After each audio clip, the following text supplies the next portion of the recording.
여러분 안녕하십니까? 매주 일요일 이 시간 여러분 찾아뵙고 있는 MBN 시사 스페셜 정광재입니다. 오늘도 우리 사회의 뜨거운 이슈와 논쟁들에 대해서 5분의 패널 모시고 얘기 나눠보도록 하겠습니다. 네, 첫 번째 소식은 클럽발 4차 전파입니다. 오늘이 중대고비라고 하는데 왜 그렇게 판단하는지 얘기까지 같이 들어보겠습니다. 지역사회의 다양한 시설에서 전파가 이루어졌으나 상당수의 시설에서는 추가적인 감염이 없거나 최소화되었습니다. 앞에 앉아서 삶에서 할머니. Hope to be able to do something by the end of the year or shortly thereafter. Nobody's seen anything like we're doing now within our country since the Second World War. 네, 관련해서 박기수 고려대 환경의학연구소 교수 연결해서 관련한 이야기 나눠보겠습니다. 박 교수님 나와 계시죠? 네, 안녕하세요. 네, 사실 이 이태원 클럽발 2차, 3차 감염 우려가 굉장히 컸는데 지금 나오는 수치들은 어떻게 평가하세요, 교수님은? 우선 뭐 좀 줄은 것 같아요. 지난주에 생겨서 제일 걱정이 됐던 게 월요일 날 이제 29명 나오면서 고점을 찍었는데 네.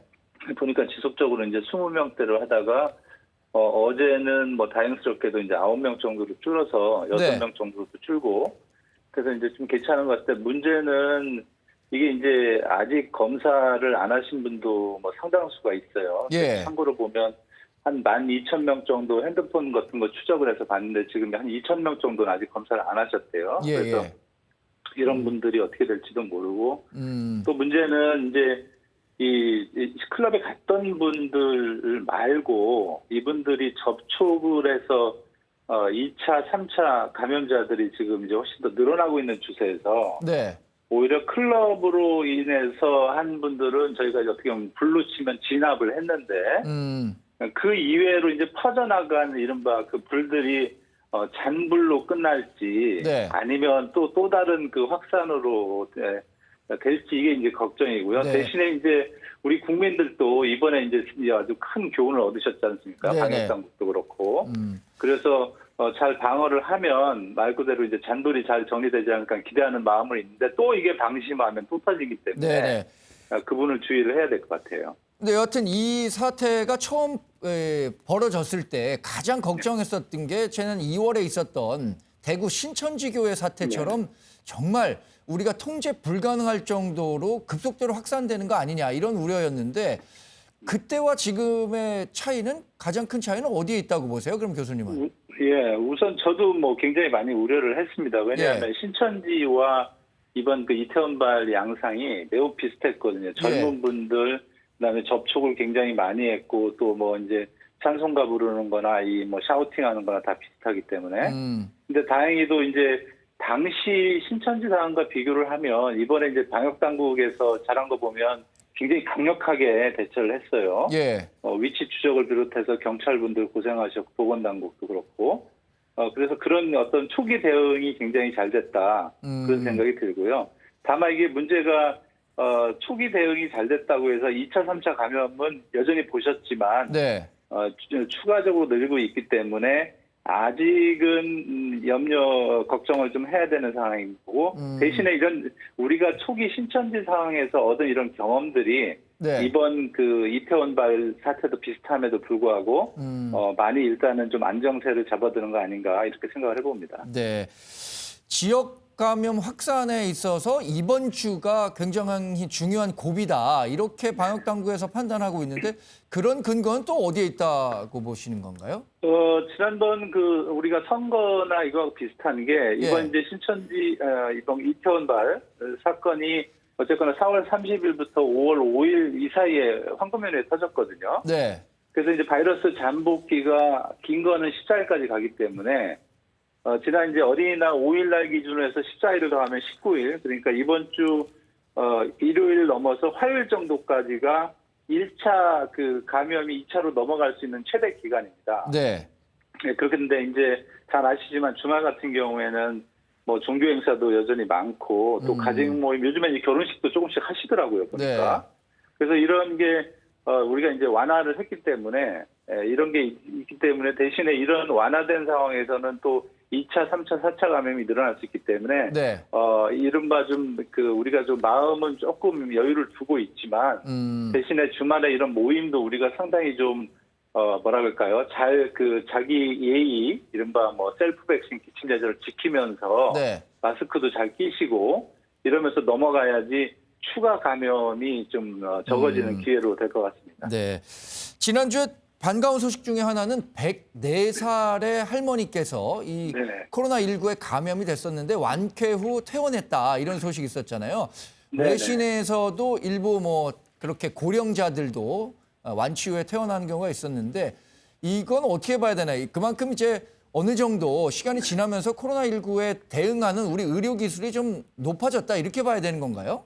뭐 여러 가지 복합적일 겁니다. 우선 뭐 104세시니까 하여튼 저희도 뭐 축하드리고 또 다른 고령자한테도 굉장히 희망이 된 것 같고요. 네. 지금 현재로 보시면 80대 이상이 우리나라에서 사망하는 코로나에 걸린 데 사망하는 게 25%가 넘어가기 때문에 네. 걱정이 되는데 두 가지죠. 할머니의 어떤 긍정적인 뭐 뉴스에도 나왔습니다만 그런 마음 그리고 추가적으로 이제 산소 치료나 이런 치료들이 저희가 이미 코로나가 이제 거의 넉 달이 넘었어요, 그죠? 네.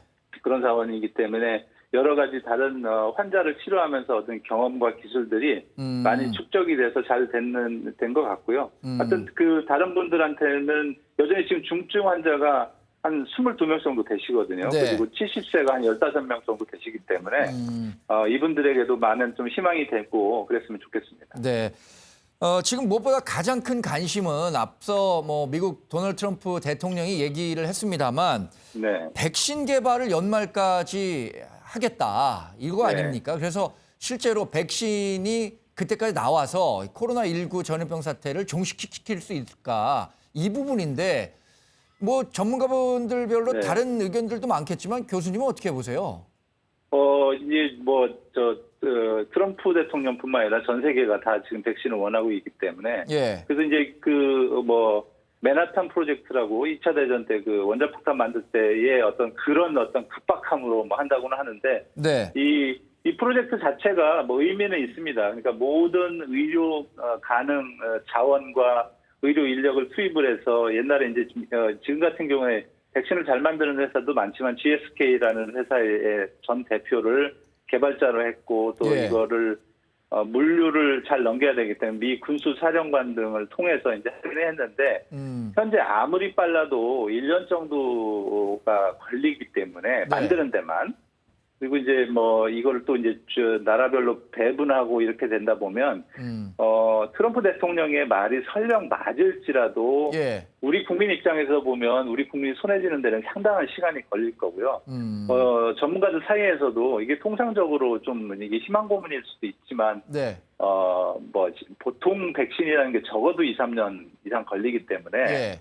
아마도 희망 사항이지 않을까 하고요. 저희가 이거를 연말까지 혹은 1월까지 3억 개 정도를 기대하는 거는 네. 조금 어렵지 않을까 싶습니다. 인류가 그동안 극복해왔던 여러 바이러스들 있지 않습니까? 뭐 그런 네. 것들 감안하면 이런 백신이 나오면 코로나19 이전에 그런 네. 시대로 다시 돌아갈 날도 있을까요?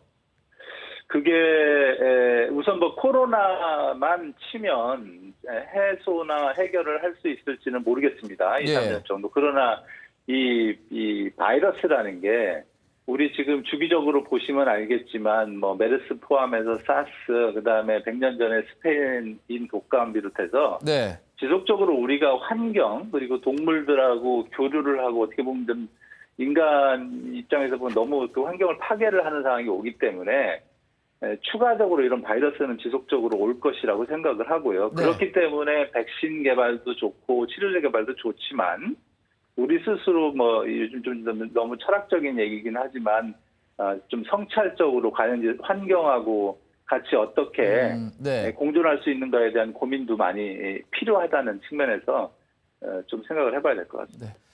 네, 오늘 말씀 잘 들었습니다. 네, 감사합니다. 네, 지금까지 박기수 고려대 환경의학연구소 교수 통해서 얘기 들어봤습니다.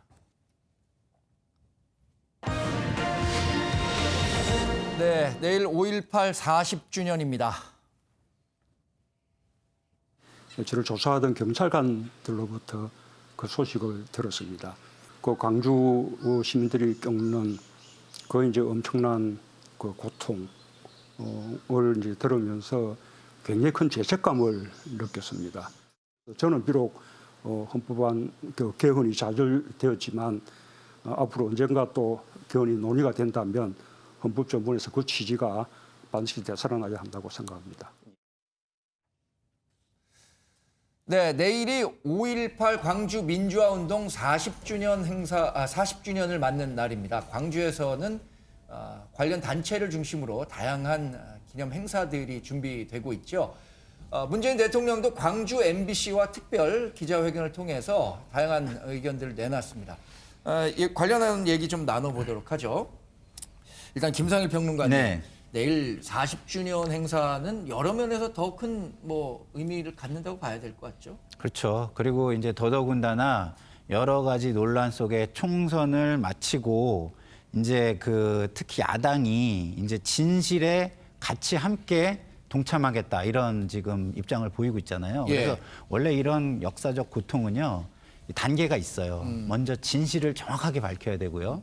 그다음에 그 진실을 바탕으로 내가 어떤 피해를 입었는지를 아는 그 피해자들이 용서를 해야 되고요. 그 용서를 바탕으로 화해는 어떻게 할 것인지를 사회적 합의를 모아내야 되고 그런 다음에 사회적 통합으로 나아가야 됩니다. 네. 그래서 그런 의미에서 이 40주년이 야당의 자세가 지금 변화하고 있는 상황에서 그런 전기, 첫발을 떼는 큰 한 걸음을 나가는 계기가 됐으면 좋겠습니다. 네. 김인우 변호사님, 일단 문재인 대통령이 기자회견을 통해서도 밝혔지만 5.18 정신을 헌법 전문에도 넣는 헌법 개정이 있으면 좋겠다라고 얘기를 했잖아요. 과거에도 문재인 대통령이 개헌안을 냈을 때 이 내용이 담겼었던 거죠. 어떤 내용들을 담자고 하는 건가요? 5.18 정신이 헌법 전문에 그 3.1운동이나 4.19처럼 네. 들어가게 되면 우리 국가 정신으로 인정이 되기 때문에요. 앞으로 우리나라의 각종 입법, 행정, 사법을 구속하는 의미가 생깁니다. 네. 그래서 여기 반하는 언행들이 좀 금지가 될 뿐만 아니라 3.1운동 의 정신을 계승한다는 문구에 근거해서 우리가 친일파 재산환수법이 만들어진 것처럼 네. 5.18 정신이 헌법 전문에 들어감으로 해서 그거에 근거한 다른 입법들도 가능해지게 되는 그런 법적 근거가 아주 단단하게 생기는 그런 효과가 생깁니다. 5.18 정신을 헌법 전문에 담자는 것은 일단 개헌 사항이니까 이렇게 개헌 논의가 본격화되면은 야당에서도 어떤 식으로든 반응이 나올 수 있을 것 같은데 천영식 평론가님 어떤 생각 갖고 계세요? 이번에 사실 5.18 40주년이 됐고, 예. 그다음에 또 하나는 또 총선 바로 이제 직후에 예. 또 이 행사가 있다는 게 저는 큰 특징이라고 이제 생각을 하는데 그러다 보니까 많은 분들이 이제 관심이 좀 더 높아졌다 이렇게 생각을 합니다. 문 대통령 말씀 여러 가지로 이제 공감할 수 있는 내용도 많은데 이 5.18 이제 이 헌법 전문에 넣자는 문제는 상당히 또 다른 차원의 문제인 네. 것 같아요. 그래서 이제 총선을 치르자 말자 어떻게 보면 헌법 개정을 할 거냐 말 거냐 이런 궁금증이 많았는데 이번 5.18을 계기로 이제 헌법 문제를 대통령이 이제 들고 나온 거거든요. 네. 그래서 그게 지금 충분히 논의가 이제 정서라든가 공감이라든가 이런 게 무르익었느냐 네. 이런 부분들이 조금 이렇게 논란이 되지 않을까 이렇게 생각을 합니다. 아마 어쩌면 가장 첫 발을 떼는 그 수준의 발언이었다라고도 볼 수 있겠는데 사실 문재인 대통령이 5.18과 관련해서 이번에 인터뷰를 하면서도 자신의 개인적 경험도 좀 얘기를 했고 지난 2017년이죠. 가장 먼저 이제 대통령 취임한 이후에 5.18 행사 참석해서 유가족을 다정하게 이렇게 포옹해주는 모습 많은 분들이 기억하고 계실 것 같은데 사실 80년대, 90년대 대학을 아니면 학교를 다녔던 분들에게 5.18이 갖는 의미가 상당히 크죠, 김정욱 교수님. 예, 저도 광주의 진상을 보면서 학생운동을 시작했었기 때문에 예. 아마 80년대, 90년대 초반 많은 대학생들이 운동을 선택하게 된 가장 중요한 이유 중에 하나는 80년 광주와 같은 일이 다시는 일어나지 않아야지만 예. 우리나라가 옳은 길을 갈 수 있다라고 하는 생각들이 되게 많았던 것 같고요. 그런 측면에서 소위 우리가 지금 반일, 항일 독립국가를 만들었다는 것이 헌법 전문에 분명히 있고요. 두 네. 번째 이제 독재는 안 된다. 반독재 민주화라고 하는 것을 지향했는데 4.19 이념이라면 이제는 좀 군사독재라고 하는 쿠데타가 없어야 되는 나라라고 하는 측면에서 우리 사회가 이제 헌법 전문에 5.18 정신을 담는 건 이제는 제가 그야말로 그런 얘기를 할 수 있는 상황이 온 것 같다. 아까 말씀하셨지만 2017년 그 김소영 씨를 꾹 끌어안으면서 같이 눈물을 흘렸던 이유가 뭐냐면 김소영 씨 아버님이 전남 완도에 사셨는데 김소영 씨가 그때 태어나서 네. 광주에 올라왔다가 계엄군 총탄에 맞고 돌아가시면서 본인 스스로가 내가 태어나지 않았다면 아버지 어머니가 잘 행복하게 살 수 있지 않았을까라고 하는 하여튼 우리 사회에 상당히 큰 아픔들을 줬던 상처이기 때문에 네. 이런 상처를 없애기 위해서라도 저는 헌법 전문의 정신을 담는 문제는 좀 이제 사회적 토론을 좀 왕성하게 좀 벌일 필요가 있다는 생각이 듭니다. 사실 80년대, 90년대 광주에서 이뤄진 영상들은 정말 커튼 쳐놓고 보고 지금은 뭐 지상파 방송이든 저희 종편이든 당시에 있었던 잔혹한 장면이나 이런 것들이 막 이제 공개된 화면으로 볼 수 있지만 당시에는 정말 아주 밀폐된 공간에서 조심조심하게 봤었던 것들인데 우리가 그만큼 좀 그때 당시엔 또 그런 것들을 잘 몰랐기 때문에 그런 부분들에 대한 부채의식들을 갖고 있는 분들이 많이 있는 거죠. 그래서 지금 그 미래통합당 지도부도 내일 광주 5.18 40주년 행사에는 대거 참석하겠다는 뜻도 밝혔고요. 주호영 신임 원내대표가 5.18 망언 관련해서 과거에 있었던 일들에 대해서도 반성한다 이렇게 얘기를 했는데 장성철 소장님은 어떻게 보셨습니까? 잘하신 거라고 생각을 합니다. 기본적으로 많은 분들에게 상처를 줬고 네. 많은 국민들의 눈높이에 맞지 않은 많은 말들을 그동안 미래통합당 인사들이 했어요. 예. 사실은 5.18 민주화 운동이라고 명령을 했던 것도 기본적으로 YS 정권 때였습니다. 예. 그때 보수 정권이 했던 일인데 왜 보수 정권이 스스로 했던 일에 대해서 이렇게 폄하하는지 솔직히 제 스스로도 이해가 안 됐었는데 주호영 원내대표가 새롭게 뽑혀서 사과도 하고 네. 첫 외부 공식 일정으로 예. 내일 참배를 하기로 지금 되어 있습니다. 네. 그리고 또 하나는 5.18 세계단체의 법정화라든지 5.18 민주유공자 예우법 개정안 처리에도 상당히 힘을 모으겠다라고 말씀하신 상태인데 잘하는 일이다라고 생각이 들고요. 한 가지 좀 아쉬운 점은 이 사건을 결자해지해야 될 분은 전두환 전 대통령이에요. 네. 이분이 정말 진정한 사과와 참회를 했으면 좋겠다라는 생각이 듭니다. 사실 우리 정치에 아직도 남아있는 지역주의 가운데 어쩌면 주요한 원인 중에 하나가 바로 5.18 민주화 운동에 대한 평가가 아닌가 이런 생각도 드는데요.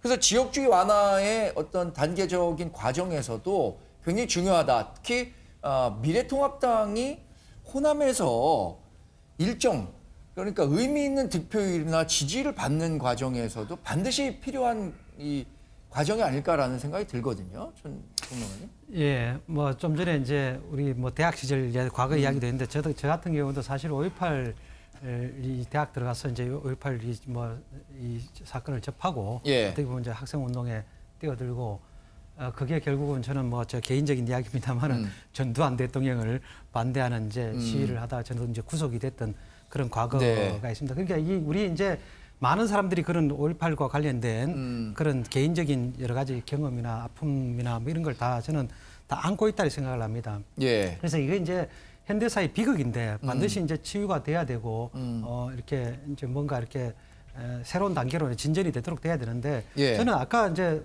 뭐 말씀을 하셨습니다만은 진상 규명이 돼야 되고 아픔에 대한 공감이 이제 있어야 되고 예. 또 용서하는 과정이 있어야 되고 그래서 종국적으로 예. 이게 국민 통합에 기여를 하는 그런 그렇죠. 방식으로 돼야 된다고 생각합니다. 그래야 그 다음에 헌법 전문에 들어가는 거지. 이게 모든 게 생략된 채로 그냥 뭐 헌법 전문에만 넣자 이렇게 가면 이게 점프가 되니까. 네. 또 다른 뭐 갈등이나 또 다른 논란을 굳이 야기해가면까지 뭘 할 필요는 없으니까 그런 게 좀 스무스하게 잘 되도록 그렇게 됐으면 좋겠고 이 차제 이제 야당도 이제 광주에 가고 하니까 저는 좀 대승적으로 여러 가지 뭐 이렇게 협조할 건 협조하고 해서 예. 이제 5.18 이 운동이 역사적으로 잘 이렇게 평가받을 수 있도록 그렇게 협조를 하는 게 저는 맞다 이렇게 생각을 합니다. 그러니까 그 과정에서 아까 저 장성철 소장 얘기한 것처럼 전두환 씨 그러니까 당시의 신군부 세력이었죠. 뭐 최종 발포 명령권이 누구에게 썼느냐 아직도 풀리지 않고 있는 뭐 역사적 그 미결 과제로 남아 있는데 전두환 씨의 진정 어린 사과라든가 그거를 통한 뭐 광주 시민들의 대승적인 화해 이런 것들이 필요하다고 보는데 어제 말이죠. 전두환 씨 자택 인근에서 드라이브 스루 시위. 근데 이 드라이브 스루라는 게 저희가 그러니까 코로나19 사태를 계기로 우리나라가 드라이브 스루 테스트를 했던 게 전 세계적인 표준이 됐고 새로운 형태의 시위가 어제 진행됐나 봐요. 김상현 평론가님 어떤 겁니까? 일단은 그 코로나19가 있기 때문에 네. 일단은 모여가지고 집회를 하기가 예. 어렵잖아요. 그런 상황에서 이거 안 할 수는 없고 지금 전두환 씨가 그 전혀 그 용서를 구하거나 이런 모습이 없는 상태에서 네. 그 국민들이 이것을 뭐 이렇게 비난하는 집회를 안 할 수가 없는 상황이니까 이런 식의 아이디어를 내서 코로나19에 맞는 집회 방식으로 그 집회를 한 것으로 보입니다. 네. 근데 안타까운 것은요. 지금 모두가 이제 한 발 더 나가려고 하는 상황에서 전 대통령을 여기만 전두환 씨가 사과를 해주고 그다음에 진실을 함께 밝히자고 나서주고 네. 그래서 상처받은 분들이 좀 위안을 느껴서 용서를 할 수 있는 분위기로 전환이 된다면 얼마나 좋겠습니까? 일국의 지도자를 지내신 분인데 정말 이렇게 국민의 어떤 조롱의 대상이 되고 비난의 대상이 되고 이러는 것에 굉장히 안타까움을 느낍니다. 지금 전두환 씨 같은 경우는 알츠하이머를 앓고 있다고 얘기를 했고 또 사실 굉장히 고령이기 때문에 얼마 남은 시간이 이제 뭐 길지는 않은 거죠. 이런 그 종국적인 화해까지는.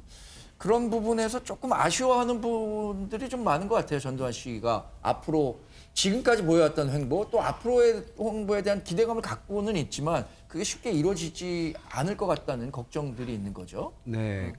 그 일단 전두환 씨 같은 경우는 원래 장교 시절부터 했던 게 정보전 심리전을 했었다고 하거든요. 그래서 예. 이런 발언의 의미를 굉장히 계산해서 하는 편인데 지금 골프장에서 걸려도 왜 벌금도 안 내고 여기 골프 치느냐 그러면 벌금 네가 내라 이런 식으로 굉장히 워딩들이 굉장히 계산적이고 굉장히 전략적이거든요. 그 법원 앞에서도 물어보지 않습니까? 이 발포 명령 했습니까?라고 물어보면 이거 왜 이래 그러면서 대답 안 하고 간다던가 예. 이런 태도를 보이는 부분도 굉장히 전략적인데 그런 거 보면 알츠하이머병도 그렇게 심하지는 않은 것 같거든요. 네. 지금이라도 아까 말씀하신 것처럼 진상 규명이 아직도 안 된 부분이 굉장히 많기 때문에 증언을 분명히 해주고 진상 규명에 협조를 해줬으면 하는 바람이 많이 듭니다. 네. 지금 문재인 대통령은 2017년 취임 이후에 매년 5.18 기념식 행사에 참석해서 기념사를 했습니다. 내일도 기념사가 예정돼 있다고 하는데 어떤 메시지들이 담길까요? 김종욱 교수님 어떤 예상해 볼 수 있는 메시지 내용 어떤 게 있을까요? 일단 기본적으로 계속 말씀하셨던 것이 헌법 전문에, 그러니까 헌법이라고 하는 국가 정체성인 거죠. 그리고 민심을 반영하는 게 헌법이라고 얘기할 수 있는 건데 헌법에 5.18 정신이 담기지 않고 있는 것, 저는 그런 측면에 대해서 다시 한번 좀 국민들에게 호소하실 것 같아요. 그리고 예. 그런 호소를 통해서 우리 사회가 이 개헌이 하나의 논쟁이 되는 것이 아니라 말씀하신 것처럼 사회에서 진실을 밝히고 그것들을 새로운 방식들로 어떤 화해와 용서로 만들어낼 수 있는 방법들에 대한 사회적 토론을 갖다 한번 좀 국민들에게 좀 던지실 것 같고요. 또 하나 이제 핵심은 그런 거죠. 세월호도 마찬가지지만 모든 문제들은 기억돼야 됩니다. 잊혀지지 않게 해야 되는 거고요. 잊혀지지 않아야 우리가 무엇을 잘못했는지 알 수 있는 거고요. 그리고 우리가 무엇을 잘못했는지 알아야 지금 앞으로 나아갈 수 있기 때문에 대통령께서 내일도 마찬가지지만 매년 말씀하시는 거지만 가장 국가의 최고 지도자가 그런 말씀들을 매년 기억할 수 있게 얘기함으로써 사회가 그 문제를 잊지 않고 토론할 수 있게 했으면 좋겠다. 저는 그 정도의 말씀을 좀 하실 것 같고요. 우리가 2017년 아까도 말씀드렸지만 그 피해자 가족들을 끌어안는 이런 예를 들면 공감과 화해의 모습들 이런 모습들이 그것으로만 끝나는 것이 아니라 진실을 정확히 밝혀내서 무엇이 문제였는지 모든 국민들이 알 수 있게 된다는 측면들 전 그런 말씀들을 내일도 또 하시지 않을까 생각을 하게 됩니다. 네. 아직도 우리가 모르는 내용들이 많이 있는 거죠. 최종 발포 명령권을 누가 행사했느냐 그리고 또 논란이 되고 있는 헬기 사격이 있었느냐 없었느냐 이런 부분들도 명확하게 진상 규명이 좀 필요한 부분이라고 생각이 듭니다. 저희가 얘기를 나누는 과정이 이제 정치권 얘기를 좀 이어가도록 할 텐데요. 지금 통합당과 미래한국당 통합을 하는데 어떻게 통합해야 하는지를 두고 굉장한 이견이 좀 있는 것 같습니다. 관련한 영상 보시고 이야기 이어가겠습니다. 미래통합당과 미래한국당은 이번 4.15 총선 직후 합당하여 21대 국회에서 강력한 원내 투쟁을 함께 전개한다. 미래한국당, 미래통합당 다 정당 아닙니까? 선관위에 등록된. 그러니까 뭐 당연히 당당 통합이죠. 자, 원유철 미래한국당 대표가 생각하는 통합 방안과 지금 통합당 주호영 원내대표가 생각하는 통합 방안이 좀 다른 게 아닌가라는 평가들이 내외부에서 나오고 있습니다. 천평론가님, 내부 사정도 조금 아실 것 같은데 지금 분위기가 어떻습니까? 두 당 조속히 합당하자는 거예요? 기본적으로 이제 대부분의 분들은 다 합당하자는 입장을 갖고 있는 걸로 알고 있습니다. 근데 이제 일부 몇 분이 이제 합당에 좀 다른 의견을 갖고 있는 걸로 저는 그렇게 생각을 하는데, 그분들은 개인적인 무슨 뭐 이해관계라든가 혹시 개인적인 뭐가 있는 걸로 이렇게 되어 있습니다. 이번 사건을 이제 뭐 보는 거는 뭐 그렇게 복잡할 거 없습니다. 저는 뭐 일단 국민을 보고 가야 되는 거고 정치를 좀 시원하게 해야죠. 합당하기로 했으면 합당하는 거고, 여러 가지 좀 정치를 구질구질하게 이제 하지 않았으면 좋겠다 이런 생각이 들고, 이게 통합당이 여러 가지 이제 이번 총선 과정에서도 국민의 이렇게 표를 그렇게 많이 얻지 못하는 것도 약간 그런 게 있지 않습니까? 좀 이렇게 정치를 국민들이 봤을 땐 좀 구질구질하다는 느낌을 이렇게 주는 경우들이 많이 있었다 이런 생각을 하고, 이번 경우도 좀 시원하게 이렇게 털었으면 좋겠다 이런 생각을 합니다.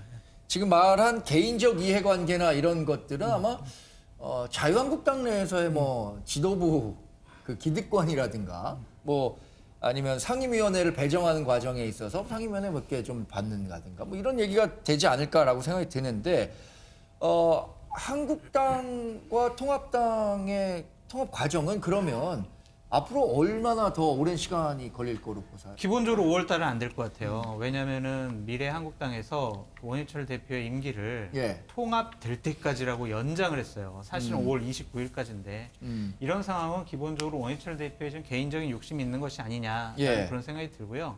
원유철 대표는 되게 자신하고 있습니다. 그 본인들이 이제 당선자들을 좀 설득을 해가지고 자, 우리가 통합을 안 하면 이러한 이점이 있다.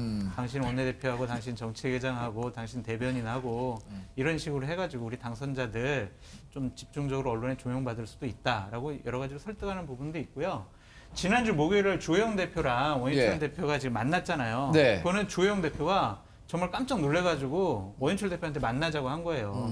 전당대회 때 임기를 늘린다고 하니까. 근데 거기에서 조속한 합당을 한다고 했는데 주호영 대표는 계속 아니 5월 29일 이전에 합당한다고 우리 발표를 하자라고 했는데 그것조차도 원유철 대표가 싫다라고 한 거예요. 그래서 조속한 합당이라는 표현을 썼는데 기본적으로 화난 주호영 원내대표가 그 미래한국당에 있는 당선자들에게 일일이 다 전화를 했습니다. 전화를 해서 다 물어봤어요. 당신들 통합에 대해서 어떻게 생각하냐고 그랬더니 11분이 통합 찬성한다. 6분이 우리는 통합 반대한다. 2분이 뭐 통합하든 말든 뭐 원유철 대표의 뜻대로 하겠다. 이런 식의 얘기를 했다는 거예요. 그건 뭐 자체적으로 좀 취재를 좀 하시는 거예요. 그러니까 이런 부분들을 보면은 원유철 대표가 상당한 수준으로 당선자들과 이 교섭단체로 존속하기 위한 일들을 해오고 있다. 원유철 대표가 얘기를 했죠. 선거 끝나고 본인은 제주도 가서 살고 그다음에 이제 정치 안 하겠다고 했는데 이런 모습 취하는 것 자체가 미래통합당 그리고 보수파에 또 상당한 허들로 작용할 것 같습니다. 보수 진영, 그러니까 미래한국당과 미래통합당 내에서의 이 통합 논의가 이렇게 좀 지지부진 뭐 하여튼 여러 말을 낳고 있는 가운데 이미 더불어민주당과 더불어시민당은 합당을 의결했죠. 그런데 남은 한 정당, 이거는 이제 더불어민주당 입장에서는 우리의 비례위성정당은 아니다라고 정체성을 부정은 하겠습니다만 열린우리당이죠. 열린우리당과의 합병 문제도 열린민주당. 열린민주당이죠. 열린민주당과의 병합 문제도 좀 남아 있는 것 같아요. 특히 최강욱 대표가 열린민주당의 당 대표가 된 이후에 문재인 대통령과 좀 통화를 한 일이 있는데 이런 것들도 좀 화제가 되고 있는 것 같고요. 김상일 평론가님, 이게 열린민주당과 민주당도 그래서 결국엔 통합이 되는 건가요? 글쎄요, 저는 뭐 개인적으로 굉장히 우려스러운 시각으로 보고 있습니다. 일단은 지금 열린민주당이 굉장히 처음에 결성될 때 지지층이 굉장히 뭐 하나의 어떤 색깔이 너무 도드라져요. 근데 그 색깔을 당내로 가지고 왔을 때에 당에 이게 분란으로 이어질 수 있는 가능성이 굉장히 높거나 아니면 그 강성 목소리들이 당을 전부 다 뒤엎으려는 시도가 예. 곳곳에서 일어날 가능성이 높습니다. 원래 좀 목소리가 높으신 분들이기 때문에 그럴 경우에 다시 당의 어떤 그 합리적인 목소리들이 잠식되는 과정을 겪는다면 지금의 당세가 177, 거의 180인데 그 경우에 어떻겠습니까? 상대적으로 쉽게 이게 분화되기가 굉장히 쉬워지는 겁니다. 네. 많으면 많을수록. 이게 굉장히 적으면 적을수록 뭉칠 가능성이 높고 네. 많으면 밖으로 튀어나가도 일정 부분의 세가 형성이 되고 아니면 내부에서 비주류를 형성해도 일정 세가 형성이 되기 때문에 네. 분열될 가능성이 굉장히 더 커지거든요. 그렇기 때문에 이런 강성 목소리가 들어왔을 때 내부 분열이 일어날 가능성이 상당히 높다. 굉장히 우려스럽다. 이런 생각이 들어요. 근데 지금 문재인 대통령 국정 지지도가 이렇게 높은 상황에서 민주당이 쉽게 분화할 수 있을까요? 과거 예전에 열린우리당 시절에는 이제 당시에 노무현 대통령의 국정 지지도가 상당히 좀 뭐 낮았기 때문에 다양한 목소리들이 좀 나왔는데 지금은 글쎄요, 누구도 하나 난 친문이 아니다, 비주류다 이렇게 얘기하는 사람은 없잖아요. 그런 얘기는 없지만 지금 180명이 되면 이렇게 가려지는 분들이 굉장히 많거든요. 근데 그분들도 자기 목소리를 내고 싶어 해요. 국회의원 정도 되면요. 대통령께 좀 협조를 하는 것도 중요하지만 자기 자신을 드러내는 것도 굉장히 중요하거든요. 네. 그렇기 때문에 열린우리당 때도 사실은 굉장히 노무현 대통령을 중심으로 한 그 집중도가 높았죠. 그럼에도 불구하고 그런 여러 가지 현상들이 발생했다는 것 우리는 네. 다시 기억을 해야만 하고요.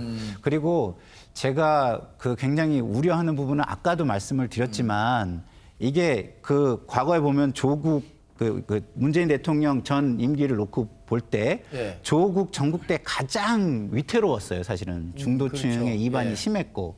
근데 그거를 학습하지 못하고 그걸로 깨닫는 게 없다면 지금 주호영 대표가 반대로 모든 과거를 털어낼 때에 그런 상황이 한 번 더 오면 그때는 어떤 상황이 올까? 저는 그 부분에 대한 우려가 굉장히 큰 거죠. 그러면 이제 민주당과 열린민주당이 통합하는 게 오히려 민주당이 이 국정을 운영하고 의회 책임을 지는데 좀 더 부담이 될 것이다 이런 평가. 그러니까 또 하나 그리고 열린민주당은요. 지금 민주당이나 대통령의 어젠다를 가져가면 따라오지 않을 수가 없는 지금 상황이에요. 명분이 그렇게 만들어졌기 때문에. 그런데 그걸 굳이 통합을 해가지고 당내 분란을 일으킬 필요가 있나 이런 생각이 드는 거죠. 글쎄요, 김정욱 교수님이나 우리 김 변호사 어떻게 생각하십니까? 뭐 저도 기본적으로 합당을 하는 건 유권자가 선택한 원칙에 위반되는 거라 생각이 들고요. 그다음에 또 선거 전에 이해찬 당대표가 절대 열린민주당에 투표하지 말라고 얘기했고 더불어시민당에다 투표하라고 말씀하셨는데 지금 상황에서 합당을 한다라고 얘기하는 건 좀 그런 원칙에도 맞지 않고 또 의도는 분명히 있는 것 같아요. 많은 분들이 말씀하시는 게 저는 여기에는 예를 들면 차기 당권을 노리는 노림수들이 분명히 있다라는 면도 생각이 들고요. 또 두 번째 아까 말씀드렸지만 유권자들이 세석밖에 주지 않았어요. 열린민주당에게요. 그렇다면 유권자 생각에도 맞지 않는 것 같다. 네. 그리고 또 최근에 또 대통령 마케팅을 하는 모습을 봤을 때 좀 옳지 않은 방식들로 자기 아젠다를 설정하는 것 같다는 느낌에서 지금의 통합당에게는 별로 좋지 않은 변수일 거라는 생각이 들고요. 마지막으로는 아까 말씀하셨듯이 이제 조국 프레임이라고 하는 게 들어왔을 때 예. 저희 우리가 지금 이번 총선이 코로나19를 극복하고 거기에 뒤이어올 경제 위기를 극복하라고 하는 총선의 민심이 있다고 얘기한다면 네.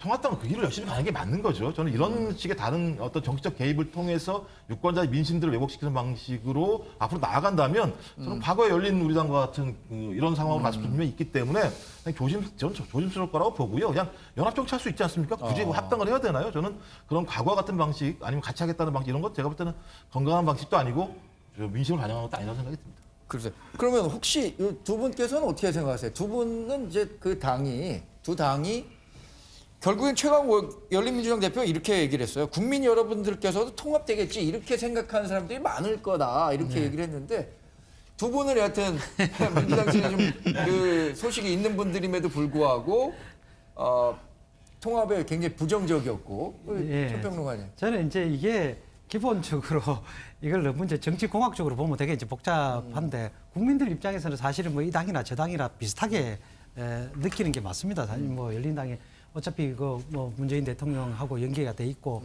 뭐 그런 당 아니냐 이렇게 그런 생각을 갖고 있기 때문에 그렇다면 뭐 합쳐갖고 이렇게 가는 게 뭐 옳다 나쁘다의 문제는 아니죠. 그냥 그러려니 하는 거죠, 국민들은. 그러려니 하는 건데 이제 이거가 만약에 됐을 때 여러 가지 득실 뭐 이런 걸 따지기 시작하면 뭐 여러 가지 복잡할 겁니다. 근데 가장 큰 문제는 저는 이제 최강욱 당선자로 생각하거든요. 네. 나머지 뭐 두 사람의 문제가 아니라 최강욱이란 저 개인이 아까 우리 한국당에서도 원유철 대표 이야기를 했습니다만은 예. 저 개인이 워낙 이제 강한 자기 성격을 지금 드러냈잖아요. 그러면서 여러 가지 논란을 지금 낳고 있는 사람이기 때문에 그렇게 가는 게 맞느냐 틀리냐. 그리고 저 사람 자체가 무슨 책임 정치를 한다고 네. 이렇게 할 수도 없는 지금 현재 저 재판을 받고 있는 사람이잖아요. 어떻게 보면 이제 그런 재판에서 오히려 그 해명해야 할 그런 사람인데 그런 사람이 이제 이 사건의 이제 이 논란의 네. 중심에 오는 것 자체가 상당히 문제가 있고 부담스러운 거죠. 저 문제를 먼저 해결하는 게 중요하다고 생각합니다. 어떻게 생각하면 이 당내에서 자기 목소리가 굉장히 강한 사람, 모르겠습니다. 이 대중적으로 인지도가 있고 대중적으로 어느 정도의 호응을 받는 사람들이 당내에 들어왔을 때, 예를 들어서 미래통합당 내에서는 홍준표 전 자유한국당 대표 이런 분들이 대표적일 수도 있을 것 같고요.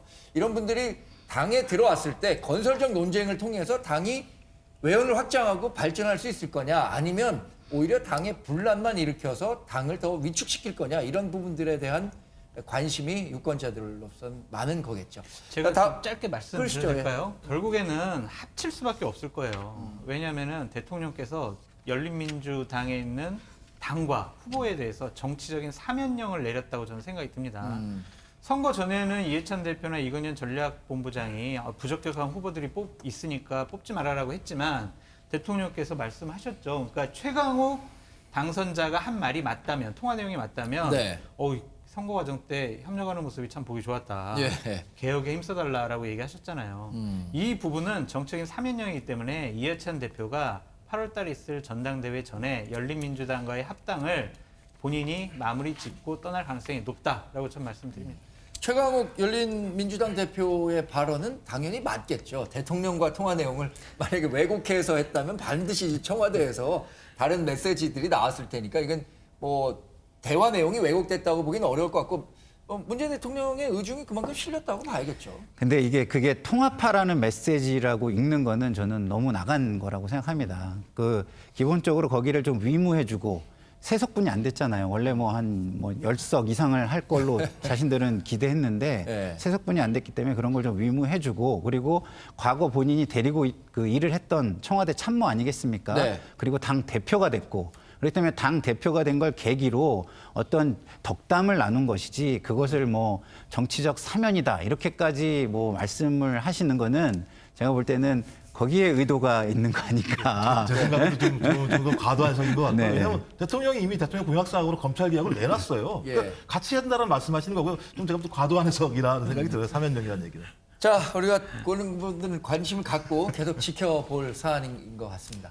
다음 주제는요, 총선 이후에 우리 사회에 굉장히 또 다른 논쟁거리가 하나 등장을 했죠. 브릿지 통해서 설명드리겠습니다. 정의기억연대가 또 해명을 내놨는데, 정의기억연대는 이제 과거 위안부 활동을 했던 곳이죠. 일본군 위안부 피해자였던 이용수 할머니, 이 영화 I Can Speak의 주인공, 실제 주인공으로도 유명하죠.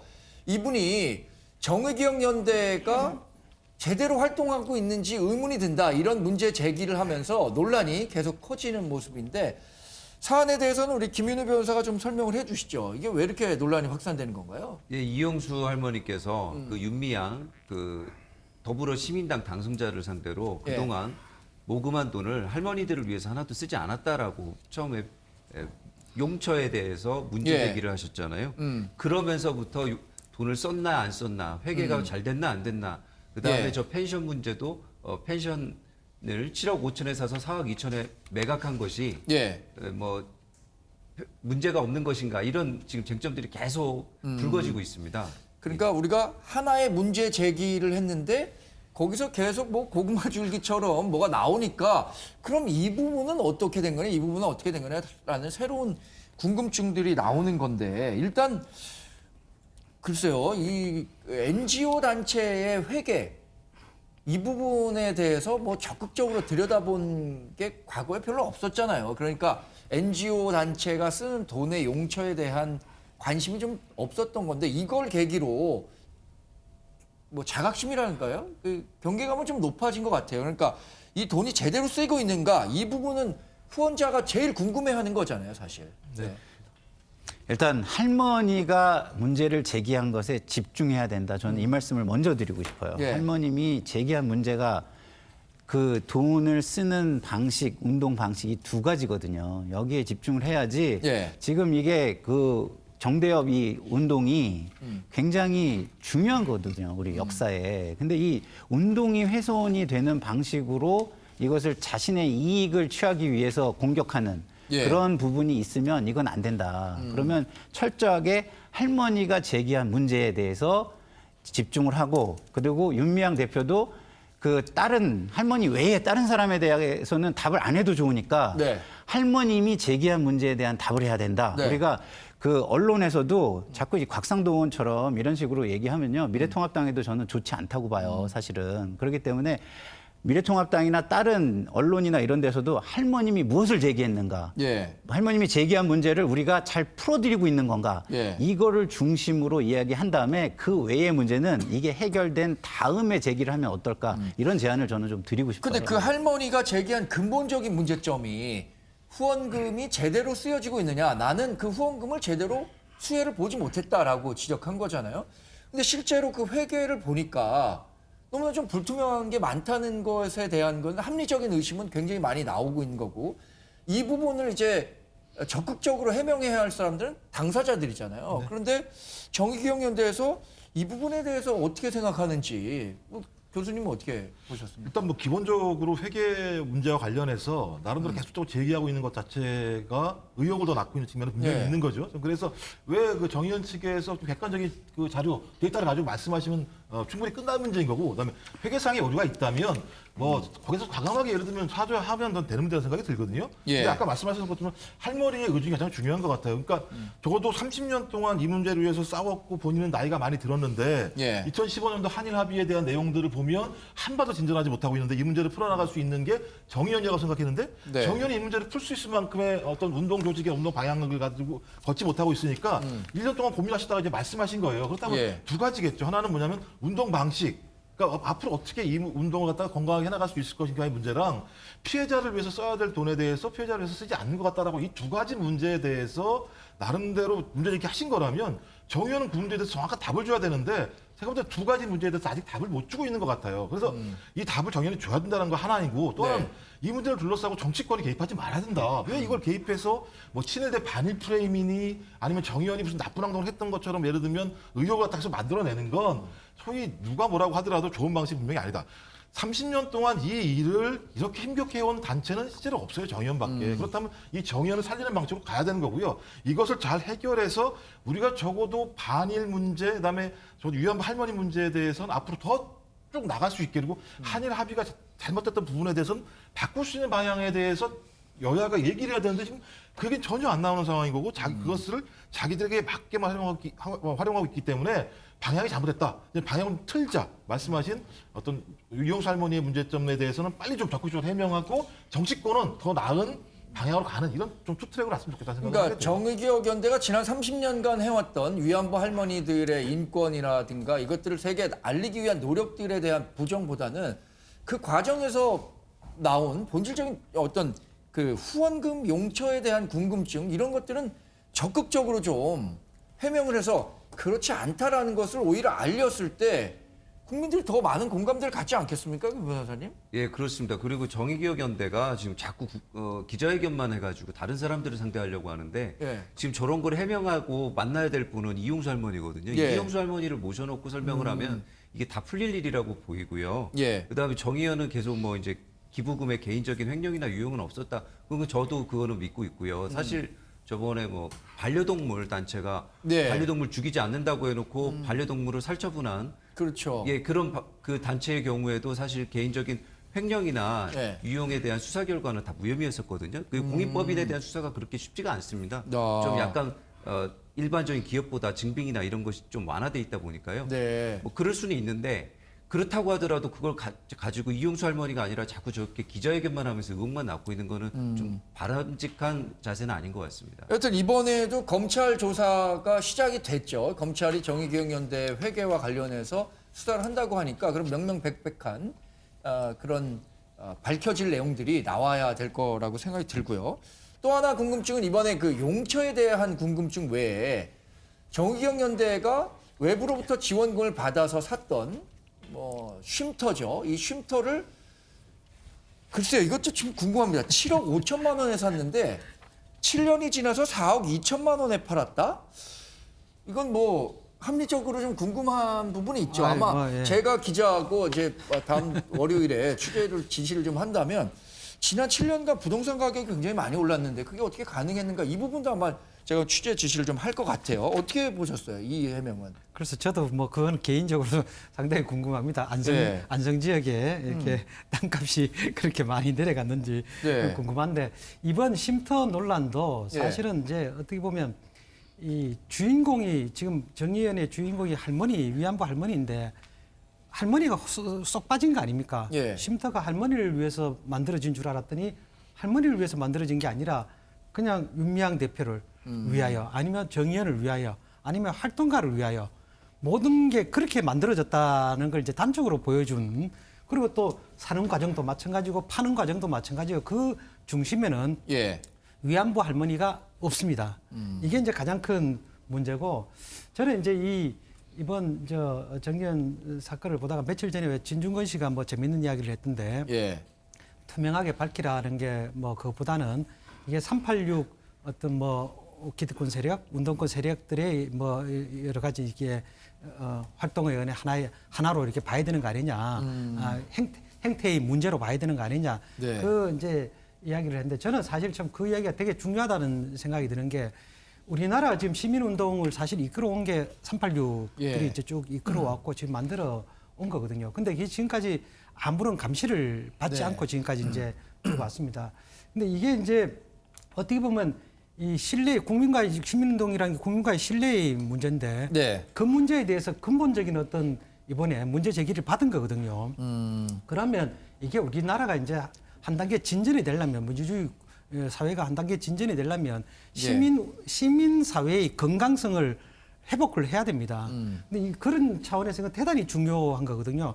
만약에 이게 그런 차원에서 회복이 안 되면 386이라는 거는 정말 말 그대로 기득권자이고 꼰대이고 더 나쁜 짓을 우리가 이야기한 목표를 위해서는 수단 방법을 가리지 않는 이런 정말 안 좋은 뭐 그런 집단임이 확인이 되는 그러면 우리 사회의 건강성은 완전히 무너지는 거죠. 그러니까 이 정의연 기억연대 같은 단체를 그러니까 NGO라고 하잖아요. 비정부 기구, 비정부 시민단체.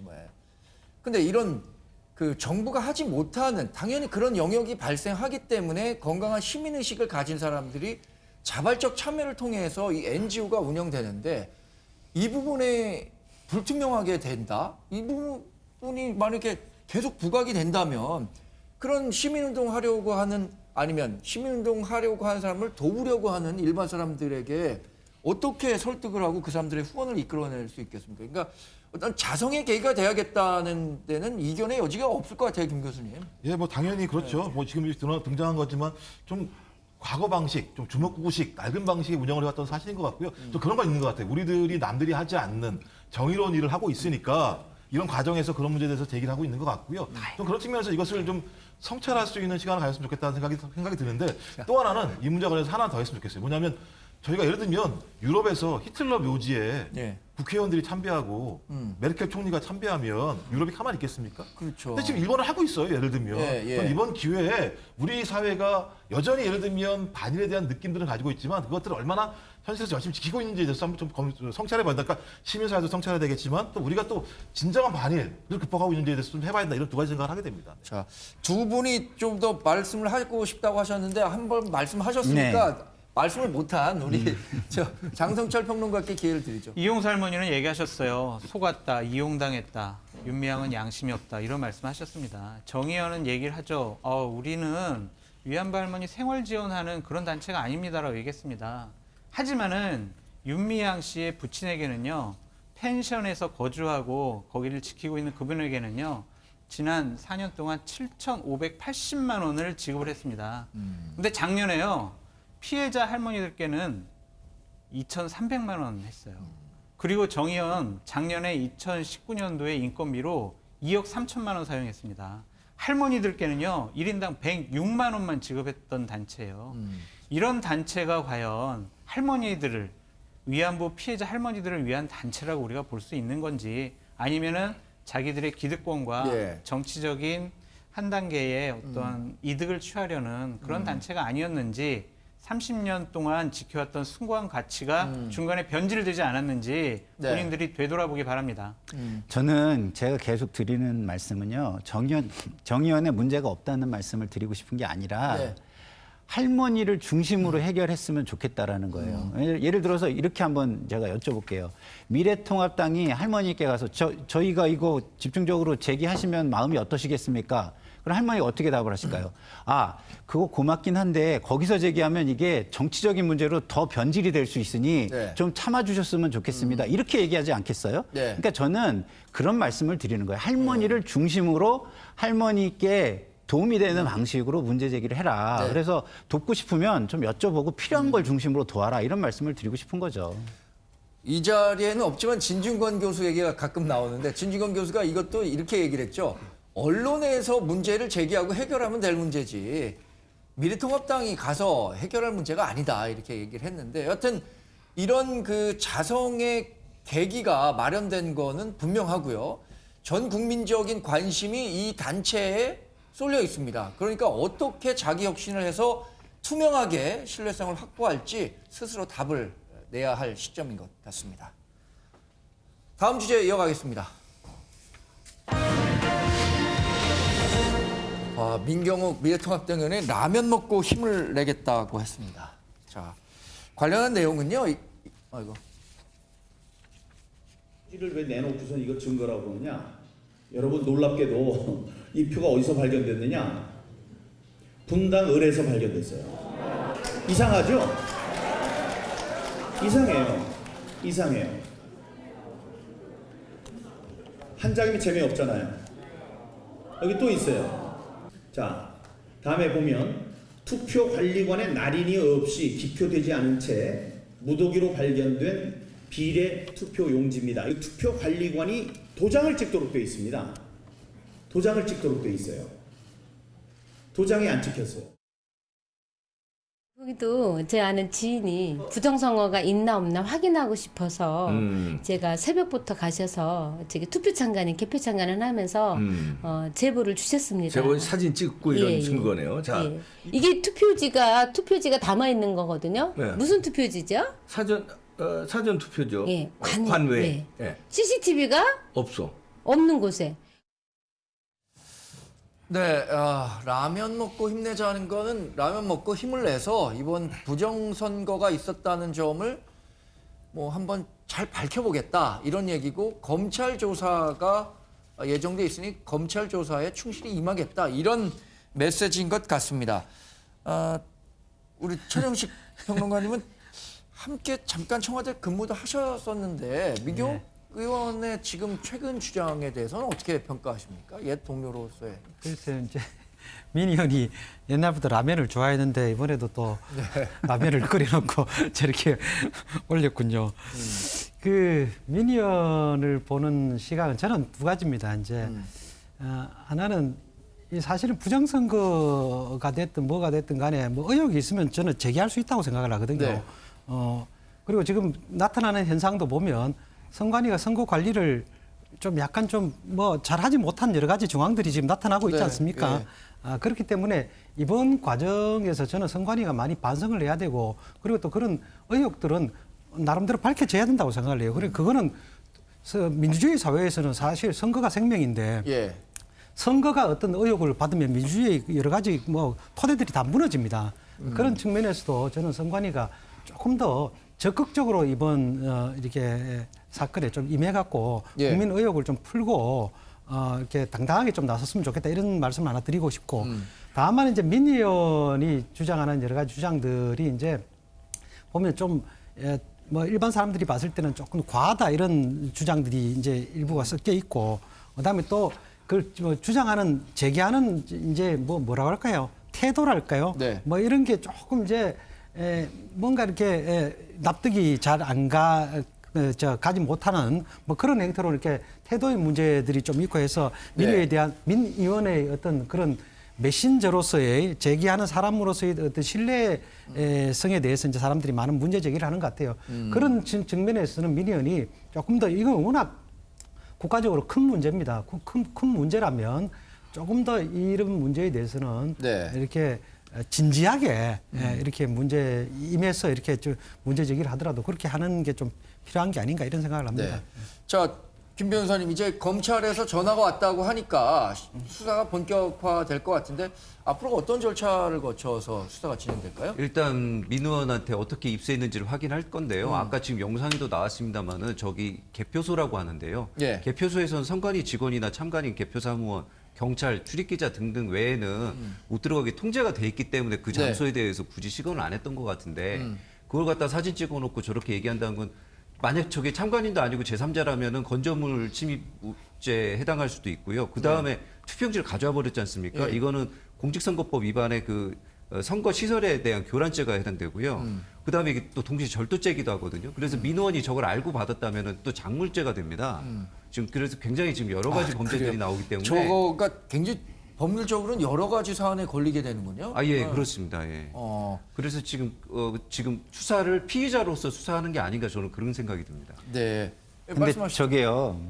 그 문제 제기를 잘못한 거예요. 처음부터 허술한 선거 관리 이걸로 문제 제기를 했으면 제가 볼 때는 그 위법성 조각될 수 있는 사유가 된다고 보거든요. 그러니까 부정선거가 아니라 선거 관리가 부실하다라는 문제를 제기했다면 저거는 충분히 그 문제 제기에 정합한 근거들이기 때문에 증거들이기 때문에 위법성이 저는 조각될 수 있다고 보는데 부정선거는 너무 건너뛴 거예요. 예를 들어서 선거 관리 부실로 해가지고 거기서 뭔가가 더 나왔다 그러면 한 발 더 나가고 거기서 뭐가 더 나왔다 그러면 한 발 더 나가고 이런 단계를 밟았다면 민경욱 의원에 대해서도 지금 사람들이 왜 저러지? 라고 이렇게 고개를 갸우뚱하지 않겠죠. 근데 이거는요, 부정선거라는 거와 선거관리 허술은 너무 그 격차가 그 심각성의 차이가 너무 큰 거죠. 근데 이거를 지금 착각하고 있다. 저는 이렇게 보입니다. 이제 그 간극을 해소할 수 있는 방법은 지금 수개표를 신청했으니까